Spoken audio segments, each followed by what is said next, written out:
Our people are exhausted. They are disappointed. They are angry. And as I have said before, their rage is valid. It is born from years of frustration at a government characterized by systemic dysfunction and unfulfilled promises. Let us not dismiss that anger. Let us confront it. Let us be humble and provide concrete solutions. Alam naman natin ang mga mali, kaya dapat nating itama.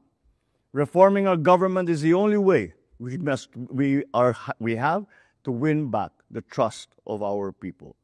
I stand before you both as a fellow public servant and a hopeful Filipino, steadfast in the belief that the future of our nation depends greatly on the kind of leadership that we here today embody. First and foremost, congratulations to the newly elected and appointed officials of the League of Vice Governors of the Philippines. Your appointment signifies a vote of confidence from your colleagues. But more than that, it is also a mandate for transformation. Tandaan natin, ang bawat posisyon ay may kaakibat na tungkulin at responsibilidad. Responsibilidad na itaguyod ang makabuluhang pagbabago sa inyong mga lalawigan. As Vice Governors, you are entrusted with a mandate to preside over your provincial boards and to lead should the need arises. You are the bridge between the aspirations and action, between national vision and local execution. The people therefore expect you to be champions of progress, transparency, inclusivity, and accountability at all times. Aligned with these expectations, I recognize the LVGP's progressive steps in strengthening your competencies in local governance and in legislation.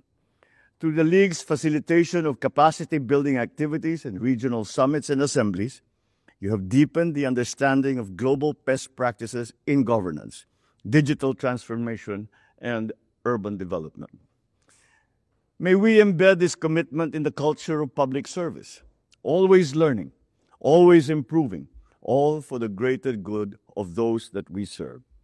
Ladies and gentlemen, amidst the challenges affecting our institutions, we must remain firm, uncompromised, and united in fighting corruption. The unscrupulous abuse of power and greed must come to an end.